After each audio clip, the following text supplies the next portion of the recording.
I'm Lisa Bonnice, and this is Mind Yourself. This time, my guest is Carrie Paris, the creator of the magnificent tarot and oracle deck boxed set called the Relative Tarot. And before we get started, I want to mention that this isn't an ordinary episode of Mind Yourself. Normally, I spend a lot of time editing and tweaking the videos until they're as perfect as I can make them before I post them publicly. But this time it's a little different. Carrie and I had a bit of a scheduling miscommunication about when we'd be conducting the interview.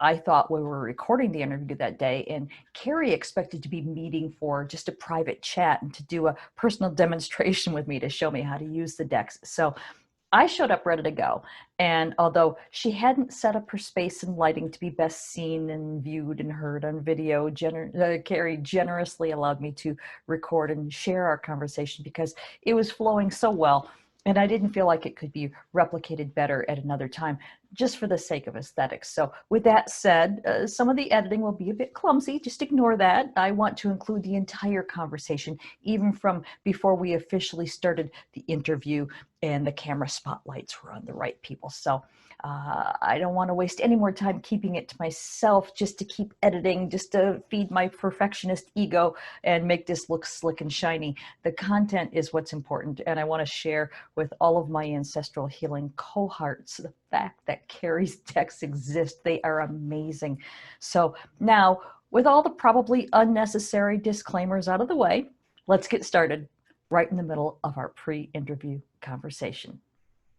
I was hosting the Ancestral Healing Summit for the past couple of years, and I really love oracle cards. I'm not so much into tarot because I just can't memorize all the cards and I have to have a book and figure it out. But oracle cards I love. So I've been looking for some kind of ancestral communication deck. Couldn't find it. Really, I'm just scouring the internet, and you just happened to pop up, and I'm like, oh my God. And the very first time I used them, I took out the oracle deck and just decided to pick one card, just start out with, and the communication card came up. Of course. Isn't that awesome? I love that. Yeah, I love how, I've been doing this for a while now, and I love how people still get surprised. Like I still get surprised, about stuff. I mean, it's just so obvious sometimes, right? Right. And I kind of believe that because you have been putting out that signal, that you've wanted it. So somebody caught it. I was just one of the lucky ones, I guess. Yeah. Yeah, that's incredible. So what do you think about that? You obviously went, oh no, like, oh my gosh. But then what did you think about communication? Well, what it helped me with was that, as much as I believe's not really the right word, know that there is communication, that my ancestors really are. I mean, I feel my ancestors more than I feel any other spirit guides, whatever you want to call it. Yeah. And I know that I communicate with them, but that doesn't mean that I don't still have my own doubts and skepticism. I'm making all this up, blah, blah, blah, blah, blah. So for the very first card that I pulled to be communication, I was like, all right, okay, I am with you on this one. So now when I pull cards and I don't quite understand them, which does happen, of course, now I can at least look at that and go, okay, I don't understand it right now. Oh, that's great. Yeah. So there's obviously a communication open. I will jot them down and I'll check back in a week and see, okay, do I understand them now? And 9 times out of 10, I do. Yeah. It's almost like dream therapy, when you write down your dreams, or even journaling, if you review it, it's going to show up somewhere in your life, especially obviously you have a strong signal and that's the best way that I can put it. And so your intentions are being heard, I believe. Yeah. So yeah, the fact that if you just, my feeling and what works for me is if I keep asking myself over and over and over again, what do I need to do to understand this? It shows up in different guises. It just kind of comes to my door, and if I'm ready for it, it's going to come to me, right? If I'm not, it's probably just not going to come. Right. Right. Yeah. It's got to be patient. Yeah. Yeah, for sure. Yeah. Okay. Well, I'm glad you're using it. That makes me so happy. Yes, yes. It's my favorite deck. I must own 20, Oh my 30 gosh. decks. And Oh my this one is, gosh. yeah. Well, not Wow. only, let's go ahead and start the, the thing here. I want to, Okay. I want to go ahead and show everybody the packaging, because the packaging itself is really, really cool. Thank you. That, first you have the booklet, but then you've got a tarot deck and the oracle deck in Yeah. this really nice box that has a magnetic closure. So, first of all, the packaging is awesome, but Thank you. that doesn't even begin to touch what's inside the package. Well, good. Yeah. Yeah. So let's go ahead and talk about what's inside the package. What's inside the package started because my mom, back in the early 2000s, gave me a box of photos from my ancestry. And there was always this one photo that I actually grew up with in my grandmother's house that had my great grandparents with a child in front of them. And this photo belonged to my grandmother's husband, so my grandfather, who I never met. He died when my mother was 12. And it was the photo of his parents' that was given to him when he migrated or immigrated to America to support his family, like a lot of Italians did back in the 1800s. And so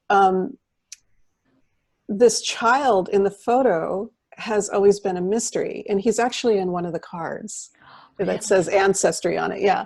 And so, and my grandmother, even though she had the photo displayed in her house, she never really liked it, because it bothered her that it's clear that they're in poverty. Their stomachs are distended. The great grandmother, the ancestor, had no teeth, and the child didn't have shoes on, and his clothes didn't fit very well. I mean, they were just in poverty. You could just tell. And so I've always been curious about that photo. He's just like, who is this guy? Because he's looking right in the camera, And so I ended up owning this photo with a lot of other ones, but it was this one that still was talking to me. Mm-hmm. And so it was on New Year's Day in 2001, I believe. And I took the photo and I thought, what if we can let our ancestry know through artistry that this generational line is all right now. We're doing okay, And so what if I could put something in his hands to let him know that all of that hard work, all of those sacrifices that they made actually promoted a pretty comfortable life that I have here. Right. And so because I'm a tarot diviner and a lot of other divination tools I use, but I started with tarot, that I took a suit from the tarot deck, from traditional tarot decks. It's just like a playing card deck. There's 4 suits, right? Mm-hmm. And there's one suit in particular called Pentacles, and the pentacles represent all of your earthly everything, your materialism, your life, your family, your home, your finances, your career, all of those things in the physical. And so I took one and I kind of made it really big and I put it in his hands. And I said, here, now you have given this to us. I want to give it back to you. And so I posted that on Facebook, and it just got this wild reaction. It like caught fire, and people asked if I would start making images of their ancestry, like as a tarot card. And that's how this deck kind of took off. And not soon after that, I was already teaching classes on mediumship and divination, which is casting. Mm-hmm. And so, all of these things were kind of leading me into the creation of the relative tarot. And I wanted people to be able to communicate with their ancestry in ways that they feel like they couldn't do it. You know, most people want to talk to their ancestors and they just feel like it isn't accessible enough. Right. You know, it's not user friendly at all. Mm-hmm. And I think that what we see being televised, especially, you know, with these mediums, you know, approaching people in supermarkets and saying, you know, your grandfather wants to talk to you. Right. I don't think that's everybody's reality. Mm-hmm. And so if they had a tool that was more intimate, that would allow them just to have a conversation, you know, that would be outstanding. And so the Relative Tarot came into being because of that. Wow. And so inside the package is that deck where I overlay familiar tarot imagery onto old cabinet cards and old photographs that people sent in or that I found over time. And that's the deck. Yeah. Wow. Well, as I was going through the deck, and I read that in the little instructional manual that people did send in their old family photos, and just going through these pictures and each of the cards, you can feel their presence. Good. These were real people. These people Yeah. lived, and it's like they're like, oh, you haven't forgotten me. I'm still here, and I'm able to communicate with you. And the decks they're so alive, and really well done. Thank you. Thank you so much. Yeah, that's what I was going for. So it's great to hear that affirmation. Thank you. Yeah. And there were so many cards, so many images that were turned in, that I decided to make a separate oracle to include with the deck called the Spirit Card Oracle. Mm-hmm. And that is just, you know, besides using up a lot of great images, it's just another layer that you can add on to your readings, or just use it exclusively rather than a tarot deck. So what's inside the box are two options that can either be brought together or used separately. And I personally believe that the Spirit Oracle really allows people that aren't familiar with divining to just pull a card and have a conversation. You know, so it's super easy. Yeah, exactly. And as I mentioned to you before, that's how I use it, because although I love the tarot, I don't have the space in my brain pan to memorize the meanings of all of the cards. So I have to use a book and look up the meanings. So I do occasional tarot spreads for myself, but the Oracle deck is the one that I really I use it regularly. Great. Yeah. Great. Good. Thank you. I love hearing that. Well, I love using it. So go ahead and tell us a little bit about how the decks work for people who aren't familiar with this kind of thing. Yeah. So first of all, you know, like I said, there's a tarot deck in there, and it follows the traditional tarot system with 78 cards and 4 suits and 16 court cards. And, you know, anybody can use this deck like they would a regular tarot deck. But again, it's something that can be used for ancestral communication, because the energetic imprint is in there with all these old photographs of people from every culture and every age and, you know, every walk of life. Let me interrupt also to mention that you added extra cards in there for people of same-sex orientation, that type of thing. So you did, you made those additions, which is really quite nice. Thank you. Yeah, I think it's important to have a deck for everybody. You know, there's like, I know I can't please everybody when I make a deck, but there should be options for everybody to be able to divine with it and feel like they're being recognized and used and seen. Right. Yeah, so there are extra cards in there. And also, you know, I had a private Facebook group for the people that were, you know, interested in building this deck with me. It wasn't just I mean, I did the art, it was my idea, but then people who turned in their images, you know, I wanted to have more of a conversation with them to get to know who these people were that they were sending in. So I started a private Facebook group, and it was incredible. There was, I tried to cap it at 100 people, and now it's, I think, up to 300, and I'm trying to cap it again. But when people would turn in an image and I would make something out of it, I would then, you know, post it in that particular group and ask people, well, what is this card saying to you? You know, what does it mean? And it was amazing. Like, they practically wrote the Little White Book, who was actually co-written with Tina Hart, but there was some of that that communal, it was a community effort at that point. All of these people were informing how the deck would turn out, from the framing to the font to the backgrounds. All of those things were influenced by that particular group of people. Wow. So it was really fantastic to be able to create a deck that was built on community, in their opinion. So it's a deck for everyone then. So everybody had a touch in their ancestors, the yes. thousands and thousands and thousands, Mm-hmm. probably millions of ancestors in that Yeah. group of people who all, were coming Yeah. forward and feeding that energy.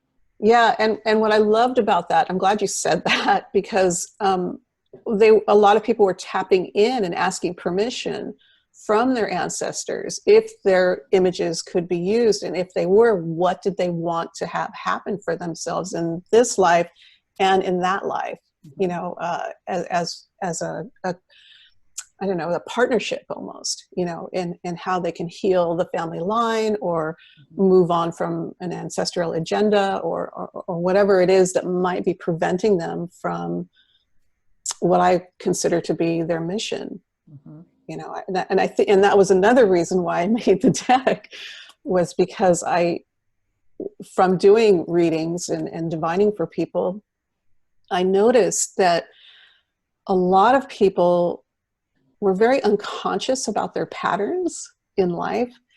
And when they started cluing in to the fact that, yes, they are repeating something, then we would be able to take it a little bit further. And I think you talked about this brilliantly in your interviews with the Shift Network, where people were starting to wake up to the fact that they were actually repeating a family pattern, mm-hmm.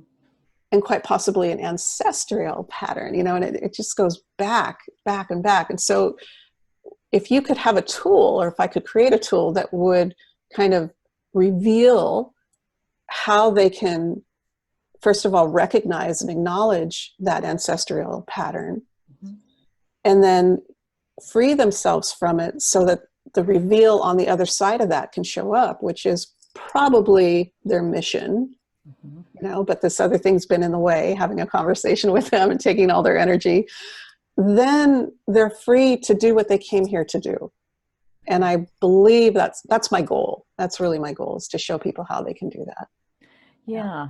And again, I use the Oracle deck. It's stunning sometimes how very, very clear the messages can be. And sometimes all you have to do is just flip one card. And one of the things that I do before I pull a card is, actually, the deck has helped me to sort of clarify this. Before, I would see my ancestors as, names that I've seen on my ancestry.com tree. And I kind of know their stories, and I know where they lived. And I mean, I'm a genealogy fanatic, so I know a lot about my ancestors. Great. But like I said, I was looking at them as individual people here and there. But as I'm using the deck, I'm seeing it more as, I'm calling it an ancestor cloud, that it's just sort of this energy field of everyone who has come before me, and yeah. they go back so far for all of us that we will never know their names. But it's this mist of isness, that it's not just me, Lisa Bonnice, it's all of these people who contributed, their energies and their activities and their wrongdoings and their right doings, and all of those things are now, swimming around in a sea of me. So when I'm asking for information, for an answer to a question, I'm asking them, okay, what, I'm the living face of all those who came before me. What's the best way for me to proceed, or what's the answer to this specific question? And when I couch it that way, when I bother to tap into this field, that's when I find that I get the cards that just blow my freaking mind. Like, oh my God, I cannot believe that I got such a very clear answer. Well, to me, that just points to the fact that you're a very organic diviner, and quite advanced, actually. Those are the type of questions it takes years for a lot of people to understand how to work the system. It's divination is an invitation. And so if you're inviting information to come in through your ancestral cloud, which is beautiful, I was like, oh my gosh, I wish I would have wrote that in the book. But if you're the type of person that invites that in, then it's going to come in on some level. It's going to come in. And you and I talked about that earlier. It's like, just keep asking the question over and over and over again, and put it out there as an invitation so that the answer will reveal itself through people, environment, music. There's all kinds of answers that come floating in, right? Yeah. Right. But in this case, it's through a deck. It is. And well, let's go ahead and talk again. We were talking about this earlier, but let's bring it up again. As I mentioned, sometimes the cards are mind-blowingly clear, and I absolutely know I get chills by how accurate they are. But sometimes I will get cards where I, honest to God, have no idea what it means. I'll look at this and go, oh, this isn't right. And I just pull another, and then I go, no, wait a minute. This is the one that came up. Look at this. Right. So sometimes they really do leave you sort of dumbfounded. And I will make a note of that and check back in. But what do you recommend for people who are learning to use the decks and really don't quite know how to instantly recognize? Yeah. Well, first of all, it takes practice. For most of us, it takes practice. But for a lot of people, and I suspect you might be one of these lucky people, it just comes. It's just like the answer just kind of makes sense. Something intuitively kicks in and you go, okay, I got it. Or there's that surprise factor where it just makes so much sense that you have no words for it, right? But for those times, and I'm part of this team where you look at even your own card that even if you've made your own deck, and you go, what? And so while it's very tempting to just discard the card and reach for another, I instead recommend that people kind of hold the card and ask it, okay, I might not be getting this imagery and this imprint right now, but I'm hoping that, and I'm sending out an invitation that it will reveal itself to me at the right time. Because timing is everything with synchronicity, I think.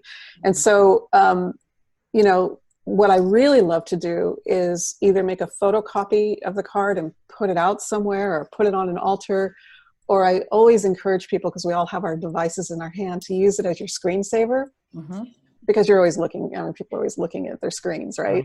So, and eventually it will come to you.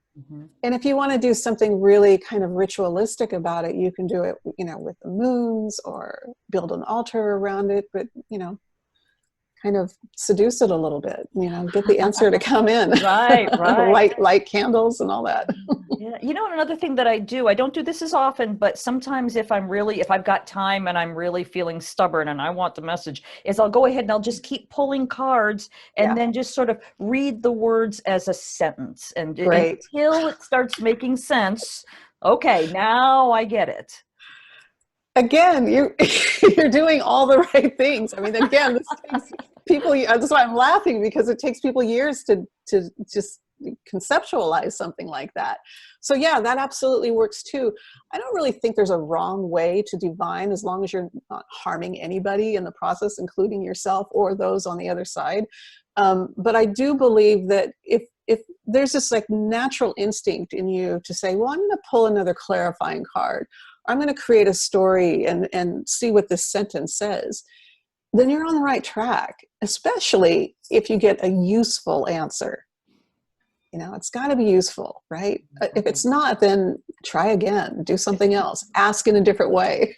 Right. Or reset your mindset when you're sitting down to actually ask the question. And I do have to say, I have been doing the ancestor stuff for many, many, many years. So that explains why I'm able to tap into it, because I'm obsessed with this topic. So yeah, great. It's probably so showing.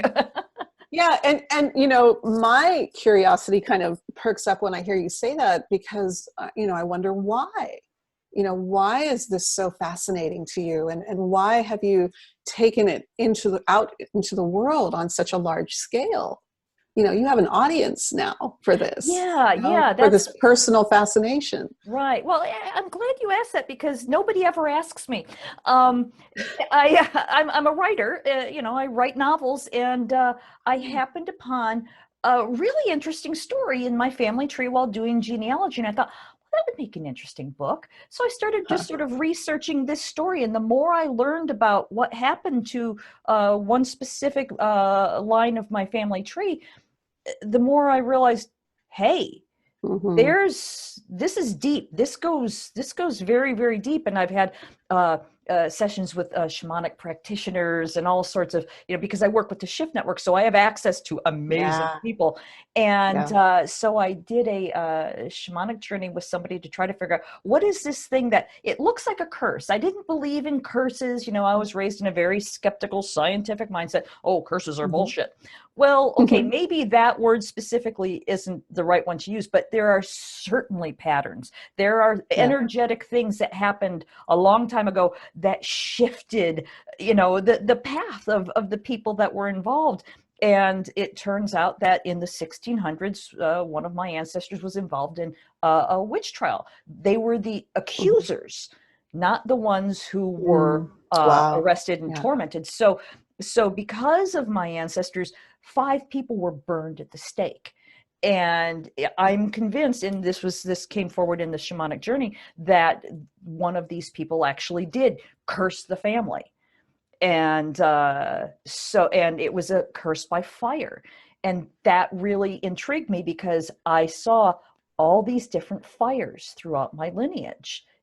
Going back to the original story that I found, that happened in almost 100 years ago in 1924. My great grandfather and his brother and their nephew were killed in a mine explosion. So they died by a fiery blast.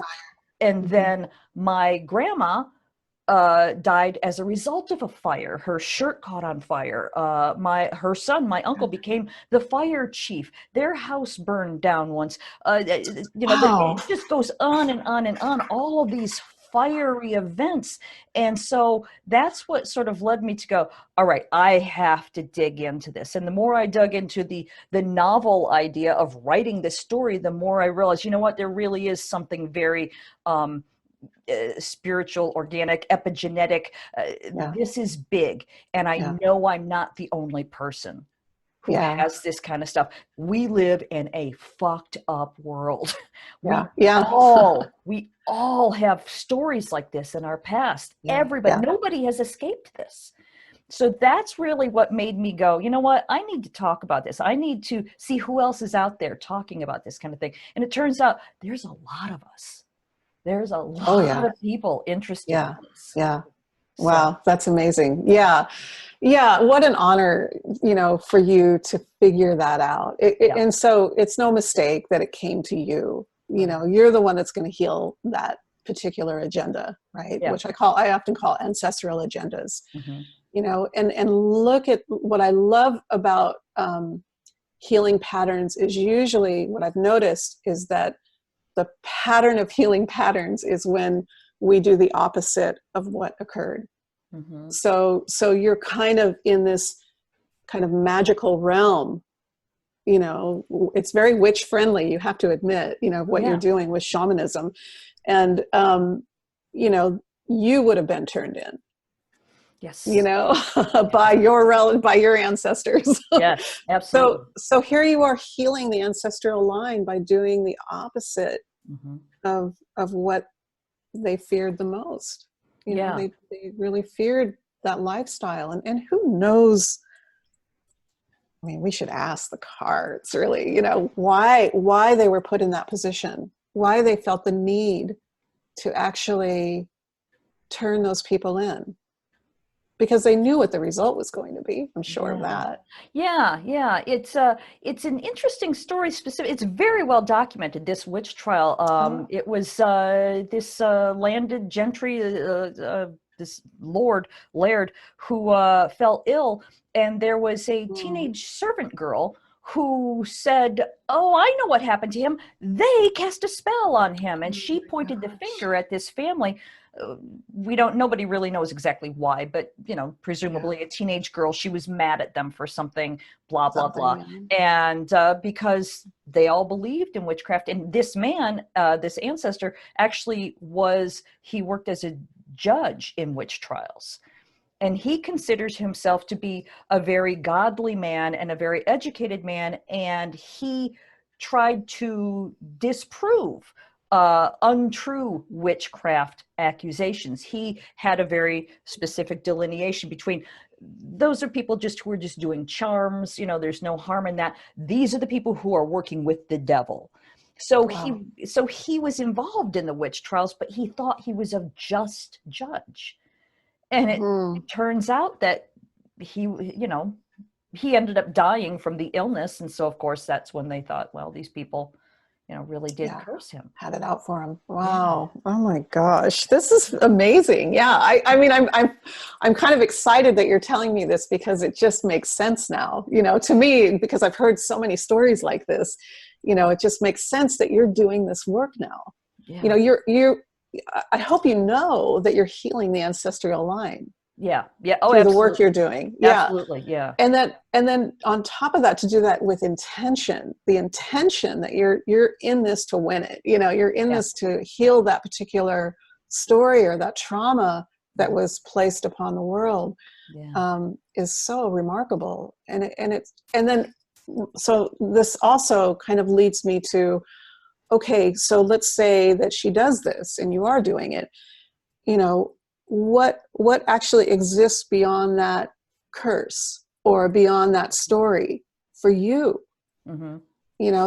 There's got to be this other outcome that wants to branch out and kind of inform you of your particular mission of your life beyond this particular story. Yeah, I believe, and I could be wrong, I believe that once the pattern has been cleared, and I've done tremendous work, I actually even traveled to Scotland and visited the site where these people were executed and did, some rituals, some, the forgiveness prayers, that type of thing. So I'm going above and beyond to do whatever I can. But in addition to that, I am writing this book, and it is my intention that this book I learned most from sci-fi and fantasy novels. You learn the most about magic and how it actually works by reading people who get it.